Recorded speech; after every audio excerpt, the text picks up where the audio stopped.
Spying করছিস আমার পেছনে তুই? আমার খাবি, আমার পড়বি, আমার পিছনে লাগবি তুই? How dare you compass! এতগুলো কথা আমার নামে তুই দাদুকে বলেছিস, এতগুলো মিথ্যা কথা যেটা করিনি সেটাও বানিয়ে বলেছিস। কেন বলেছিস বল, কেন বলেছিস? আমি সব বলিনি ম্যাডাম, বিশ্বাস করো আমি সব কিচ্ছু বলিনি, কিন্তু দাদুর যে এটা কেন মনে হলো আমি বুঝতে পারছি। সত্যি তো দাদু এটাই কেন মনে হলো? বিহান স্যার আবার কাউকে দিয়ে কিছু বলে পাঠায়নি তো? আমি লোকটার কাণ্ড কারখানা দেখলে জাস্ট অবাক হয়ে যাই। 2 দিন হয়েছে দেখা হয়েছে, আর এর মধ্যেই প্রেম এত জমে উঠেছে যে একবারে বাড়িতে বিয়ের সম্বন্ধ পাঠিয়ে দিল। হ্যাঁ দিল। শোন, তুই না শুধু এই ইঞ্জিনিয়ারিং টুকুই বুঝতে পারবি, বুঝলি? প্রেম ভালোবাসা কাকে বলে সেটা তোর ওই মোটা মাথায় ঢুকবে না। আর কেনই বা করবি? এই যে তুই কলেজে যাস, কেউ তোর দিকে ফিরেও তাকায়? তাকায় না। আর যদি তাকিয়েও থাকে সেটা খিল্লির চোখে। লোকে ভাবে যে কোত্থেকে এই আজব প্রাণীটা এসে গেছে, কোত্থেকে।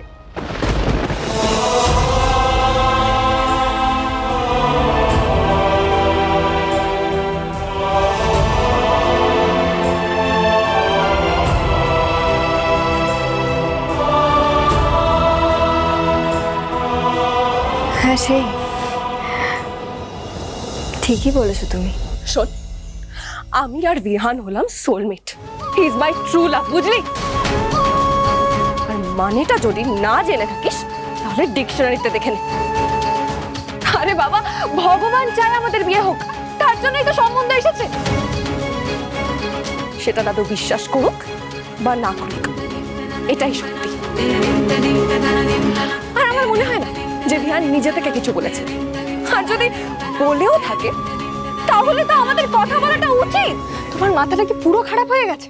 তোমাকে বুঝিয়ে বুঝিয়ে পারছি না যে প্রেমটা হলে বা বিয়েটা হলে বিহান স্যার জেনে যাবেন যে তুমি সেই মোনালিসা নও যে টপার।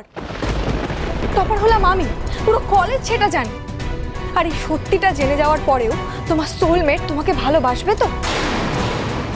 সেটা কি একবারও ভেবে দেখেছো?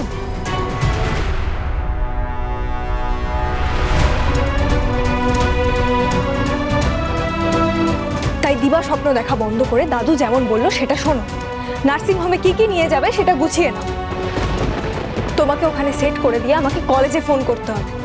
ফোন করে বলতে হবে যে মোনালিসা ম্যাডামের স্যালাইন চলছে, সে খুব অসুস্থ, আসতে পারবে না কলেজে। অ্যাক্টিংটা ভালো করে প্র্যাকটিস করতে হবে, বুঝলে?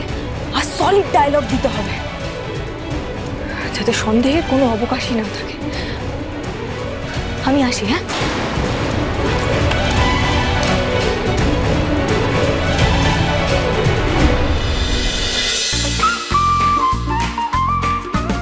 কম্পাস সোম থেকে রবি প্রতিদিন সন্ধ্যে ৬টায় স্টার জলসায় ও জিও হটস্টারে।